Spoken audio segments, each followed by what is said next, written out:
It's the Ricochet Podcast with Peter Robinson and Stephen Hayward sitting in for the vacationing Rob Long. I'm James Lilacs, and today we talk to Ayaan Hirsi Ali about Europe and so much, much more. Let's have ourselves a podcast. She served as a member of the Dutch Parliament from 2003 to 2006, and she's got a new book, Pray, Immigration, Islam, and the Erosion of Women's Rights. It's her first visit to the Ricochet Podcast, and thanks for joining us. Welcome. Well, thank you very much for having me, James. So let's talk about the subject of your book, obviously, first of all. Why are so few people discussing the fact that there is a disconnect between the virtues and values that the European Union always professes and the values of some of the people that they seem to want to come and change their society, or at least populate it? There's an eruption of sexual violence and harassment in European cities, and no one in position of power seems to want to admit that the problem is linked to a particular demographic influx. It's verboten for them. Is it because they're paralyzed by their own politics that this can't be said? Is there some political advantage to stifling it? Explain for us here in the West what we're not getting from those in Europe who are watching this happen. Well, I think, number one, the issues of Islam and immigration from Muslim countries have been very, very sensitive and extremely controversial, and any mainstream politician in any part of Europe would like to avoid that topic altogether. That's one reason. A second reason that I hear quite often is some of these European leaders atoning for the past of colonialism, of what happened in the Holocaust. We live in the age of identity politics, and no one wants to be accused of being a bigot, xenophobic, racist, or whatever. Then there's a third reason, which is maybe more calculated. There are now large pockets in some of the bigger cities in Europe where, in fact, Muslim communities have become an electoral factor. And so the leadership of these Muslim communities will say they don't want to have any sort of criticism of Islam, and any politician who does that is punished at the ballot box on a local level. So if you combine all of these issues, I think you get to a place where most politicians avoid the topic. I think a reason that almost no one talks about is also there is a level of incompetence. These problems are big. They're happening in parts of the world that they have really no control over or want no control over. And they see the problems, but they don't know what to do. And so they camouflage their incompetence by moralizing, talking about how compassionate they are. We should be welcome to immigrants. We should welcome people who are fleeing civil war and economic strife. That's the sort of thing you hear. And anyone who's against that is demonized as xenophobic and heartless and so on. When you mentioned the sort of the shame of colonialism, it seems to make history stop at a particular point. I mean, the colonial expansion of Europe is the historical record. Prior to that, however, we had the Islamic invasion of Andalusia. We had Constantinople falling. I mean, and it's not to say that there's one demon and one. That's history. That's the back and forth of it.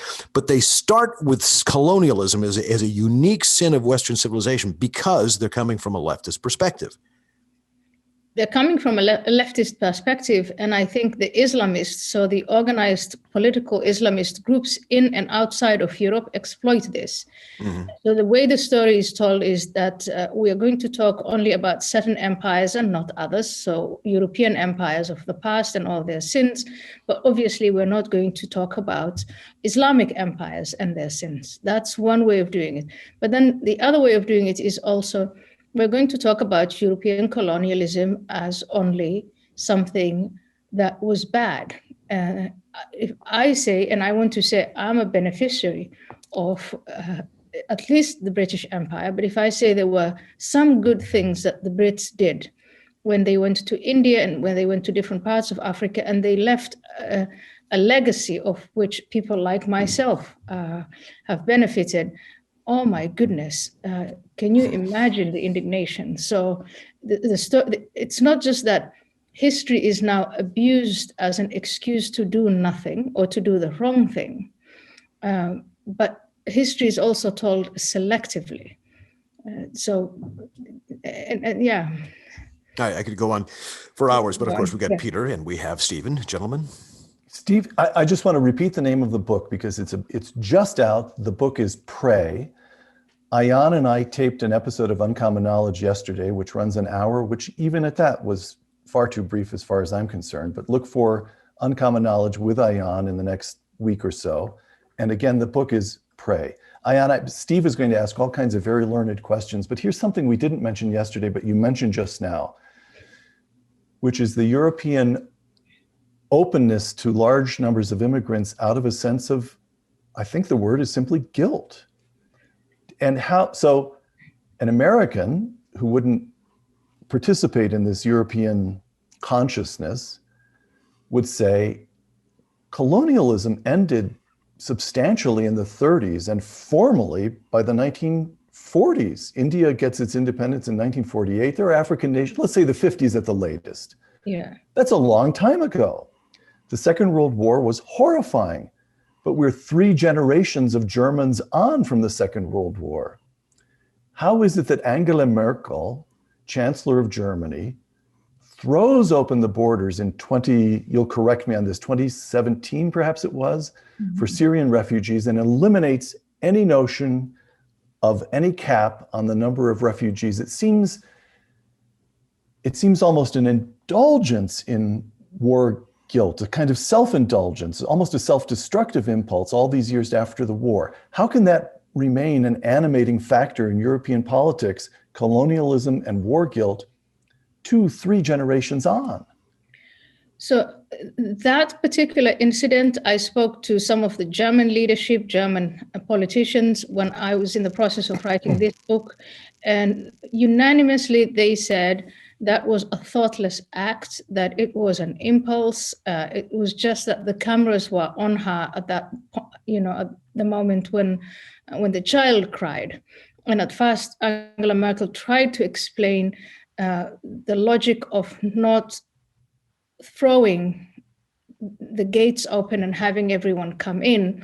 But when the little girl sobbed, and this is a moment caught on camera. She was caught on camera, then she really said what she did, and without thinking about the consequences of that. That's what some of the German people that I've spoken to told me, that there was no logic to it, there was no plan. And in fact, when she went back to her office and was gathering with her party, her fellow politicians within her own party were upset with her, and she had to explain how is this going to work out. And as you see, it didn't work out. Steve? It's great to see you again. It's been several years since we've had a chance to talk. When I saw the title of your new book and the subject, I was brought back to conversations that I know both of us have had with our great mutual friend, Christina Hoff Sommers, who's been saying for 25 years or longer, why are feminists silent about the misogyny you find in Arab countries and in so many precincts of Islam? I've given up hope that feminists will ever actually live up to their convictions in a more universal way. And I think you're absolutely right that this is that phrase that great French writer Pascal Bruckner uses, the tyranny of guilt over European liberals, as they're called these days, and Americans. On the other hand, I am picking up some signs that maybe things are starting to change in Europe faster than they are in America. So I think you probably know more about this than I do. I just follow from afar that there are now controversies about immigration in places like Denmark and Sweden, these tolerant countries, and even in Germany to some extent. And then about 10 days ago, an astonishing story in the New York Times. I don't know if you saw it, but the headline was, "Will American ideas tear France apart? Some of its leaders think so." First of all, the fact that it appeared in the Times was amazing, but then the story itself had President Macron and a lot of leading French government officials and intellectuals saying all this critical race theory out of America and political correctness and post-colonial nonsense is a threat to France. So my first thought was, well, I guess we can start calling them French fries again. And who would have thought that President Macron would be more sensible on these subjects than the President of the United States? Anyway, I guess the question mark I'm trying to put on the end of this little monologue is, Are you picking up some of this too? Is there a change afoot? Is there how do you size up the scene? I think the changes that I'm picking up are for a long time, all the topics that we just talked about were silenced as, anyone who raised them was called xenophobic, racist, bigoted in some way. So proper discussion was inhibited.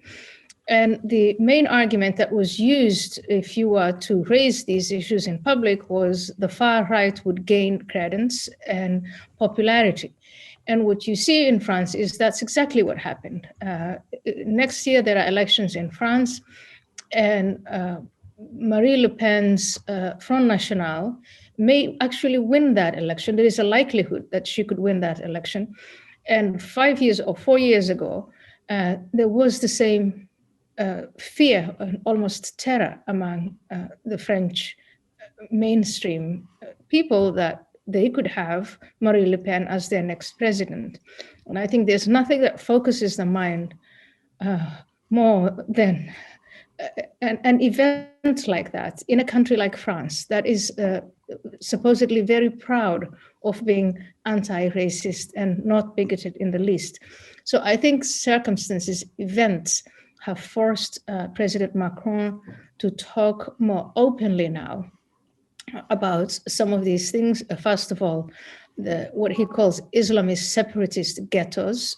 We had the beheading of Samuel Paty, the school teacher, when he was trying to teach about free speech. And so that became a national event. And what Macron did was he tied the incident to its roots, which is we have a cohort of people who live in France. Maybe many of them were born and raised in France, but they don't live according to French norms or according to French laws. And in fact, they're hostile to all of that. He described that as separatist, and he said he was going to put an end to that. And then now he's also confronted with what we call here cancel culture or wokeism. I do have to laugh a little bit because the ideology actually was born in France and in French universities and was led by French intellectuals such as Lyotard and Derrida and Foucault. But that was a very small fringe group, made its way to our American universities, evolved into what has now become a very big deal, an ideology with many followers.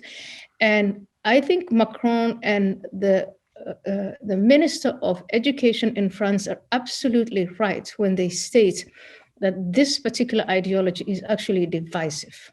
It's not only French society, in any society where that ideology is applied, people are going to be divided into tribes that are hostile to one another and can only think in terms of zero sum, which is you have power, I don't. The only way I can empower myself is to take something away from you. And if you follow the logic of the critical justice theory, critical race theory, critical theory in general, what we call woke, in the end, what it says is the only way to get rid of oppression and injustice is to tear down all of the institutions and start from scratch. And so he sees it, Macron sees this, and it's a good thing that he's fighting it. I can only, for whatever, I don't care what reason is behind, I don't care what his motivation is, but the fact that as a world leader, he's taking it on is something to celebrate. It's amusing to hear the French complain about these new American values being imported to them. It's like, they gave us the seeds and we're just returning them 1 billion bushels of what the crop yield was. Yes. But this desire to tear everything down, start from zero. I mean, previously that was political, social, cultural, religious. Now it's attacking ideas of gender. And I don't even believe that the French Revolution, maybe if they'd had the time, ever got around to destroying, reconfiguring gender relationships. And it would seem to me that this element of wokeism imported over there, the idea that we have perhaps 67, 72, 148 genders, that it's a fluid construct, et cetera, is really starkly at contrast with the values of the immigrants. So again, we come back to that question. Is France going to then say, are the woke people, are the bien pensant of French society criticizing the cohorts and the banlieues for not having these enlightened values, or do they just give them a pass and say, because there's so much condescension in saying we can't expect these people living in these horrible suburbs to be as enlightened about gender as we are? Do they just think that they'll have to come around eventually someday? Or is it just their contempt for them, basically, that says we don't even care about changing their mind? I think the French left had, and we still have, a great deal of condescension and contempt for the inhabitants of the banlieues. But as long as those people kept to themselves within the perimeters of those suburbs and didn't affect the rest of France, then everybody could just look away and avoid the subject. And what's happened in the last few years with the terrorist attacks and now with the gender issue is the problem is not staying where it's supposed to stay. You see, actually, you even see this in Germany, you see it in Sweden, you see it in other countries that have a substantial number of immigrants from particularly Muslim countries, not exclusively, but particularly Muslim countries. And again, I don't want to state that all Muslims engage in acts that are violent or criminal or bad in any way. But there is a large group of young men who are Muslim who do this. But the problem is not staying where it's supposed to stay. It's not staying within their homes or their neighborhoods or their ghettos. It's now coming out and affecting everyone else. And so I think the left has made itself irrelevant. Someone like Macron, I hope, has no patience to listen to these excuses about colonialism and decolonization and so on. I think he now needs to act. And it's almost like this is the last act. If he doesn't get this right now, then France is going to go and do what the French used to do in the past, and the Germans. These people were always at war with one another before the Second World War. They've now known a few decades of peace. And I think there's a sense, there's a dread in many European countries that they're going to sink back to what they used to do before the Second World War. Ayaan, something you've said, you mentioned this a couple of times yesterday and you mentioned it again today. And it's just now that the question is exploding in the back of my mind. There's been a fear of discussing these issues in Europe because of the thought that it might embolden or empower the far right. Right. Now, those of us on this podcast right now are very used to being attacked as far right, QAnon, all the nonsense. So what I'm wondering is, in your judgment, are the attacks, let's take, for example, here's the way I'll cue up the question. Poland and Hungary are both derided routinely as having far-right nationalistic governments. And yet yesterday, when we went through some of the prescriptions suggestions at least, that you identify in your book, Pray, on what Western Europe needs to do, some of that, much of it actually, is already being done in Poland and Hungary. Yeah. Control of the borders, enforcement of the law impartially, and insistence on assimilation to the national language and knowledge of national history, now the shared consciousness or community of those countries. That strikes me as not bad. Is it far? So in your judgment, to what extent is the far right being unfairly derided? To what extent is it not really far right, but sensible and conservative as we would understand it in the American context? Yeah, so Peter, that's a fantastic question. It's actually the question of the day. And I say this because there are a lot of people who want to have a sensible, good faith discussion about how do we tackle these issues of immigration, of the clashing values, of the process of assimilating these populations into host societies in Europe.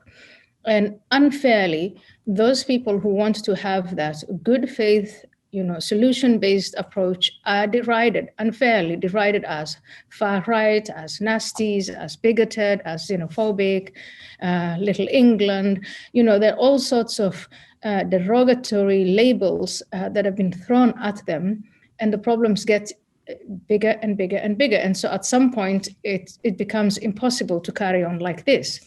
But the far right in Europe still exists, and words matter. Words matter in the sense that if you find outfits that are organized around anti-Semitism, they carry swastikas, they have neo-Nazi slogans, and that's there in Europe. Once you display actual far-right white supremacy, language, symbolics, and you organize yourself around this type of thing, then that's what we used to call far-right. Same here in the United States. Yes. Once upon a time, the word race and racism actually had meaning. Now it's thrown at everyone. So it's so blunted that if it hits me in the face, I wouldn't recognize it. And that's where we are, I think, with Europe. But the Europeans can't escape. And most Europeans are well educated enough to know exactly who's far right and who's not. Right. If you take a party like Marine Le Pen's Front National. The National Front. Mm-hmm.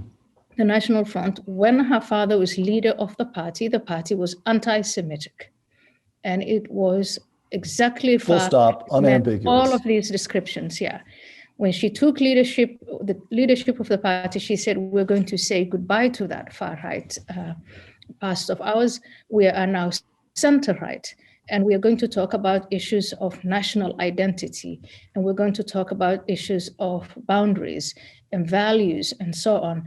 But because of the brand, Front National, I think she will have to struggle for a long time with the French and beyond to make the case that they are no longer far right. So it's a little bit complex, but yeah, you're absolutely right. There are people who are unfairly, and parties and groups who are unfairly dismissed and derided and insulted as far right, and the idea is to shut them up.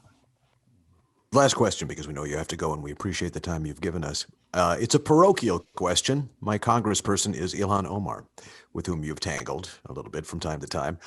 And when I look at the waves of immigrants that came to Minnesota after World War II, a lot of them came from Eastern Europe and were fiercely patriotic. They loved this country for the opportunity that it was given them. They hated the socialism and the statism that they'd fled. Representative Omar is always talking about how awful and dreadful and disappointing and nasty this country is. As a matter of fact, for somebody who's attained the power and the money that she has, she now wants a revolution to tear it down, to take it apart. Yeah. Is there something cultural about Somali political structure that we here in America and perhaps in Minnesota don't get? That there's a I don't want to say a mindset, but there's the cultural elements that we don't know about. In other words, how would you describe Somali, if somebody grew up in Somali politics, how would you describe what is the dominating factor? Clans in power, or is there an intellectual ideological component to it that she's just expressing? So obviously the Somali political structure and the structure of power and influence in Somalia is radically different. It couldn't be more different from the history of America. Yes, we are divided into clans and families and sub-clans, and it's totally zero-sum. There is no a particular ideology to speak of. It's really clanism that rules. But I think, and here's an analysis, I have not met Ilhan Omar myself, but I don't think that her anti-Americanism comes from Somalia. I think it's born here in the United States, and she's just been a student of the left, the far left, the kind of anti-Americanism that the woke people are disseminating is not from Somalia, it's not from Arabia, it's from our own universities here. It's from the gender studies and race studies and that sort of thing. Exactly. And I think she's, unfortunately, as a young, impressionable person, she was exposed to much of that, and she absorbed it. And I find that, honestly, I find it unfortunate. That's not to say that we have, a clash of values when it comes to American values and Somali values. That's there, but I know of a lot of Somalis who are infinitely grateful to to America. And My experience too. But that is, I would just say that's really the problem. Well, we thank you so much. Stephen, I believe you had a segue to get us out of this, but perhaps no, you don't. Peter, we do know that you have a long conversation on uncommon knowledge with Ms. Ali that people should pay attention to. And if they missed that, and there's no reason that they should, buy the book, Pray, Immigration, Islam, and the Erosion of Women's Right. Thank you for joining us today. It's been a pleasure, and we could talk forever, and hope the next time we speak, there's great news about Europe and the world and everything else, and probably not. And James, I have one more thing to share, please. Yes, and that sure. Is, I've launched a website. Oh. And a podcast. And I'd like to invite your listeners and viewers to subscribe to the website, or go to the website and subscribe to the podcast. Great. We'll have the links on the page at Ricochet so everybody knows where to go to. Can't wait. A website and a podcast. The media empire is taking hold here. We can just see it. Books, podcasts. Movies are next. That's the only thing. Yeah. Thanks so much for joining us today. Thank you so much for having me. Thanks, Peter. Thanks, Stephen. Bye-bye.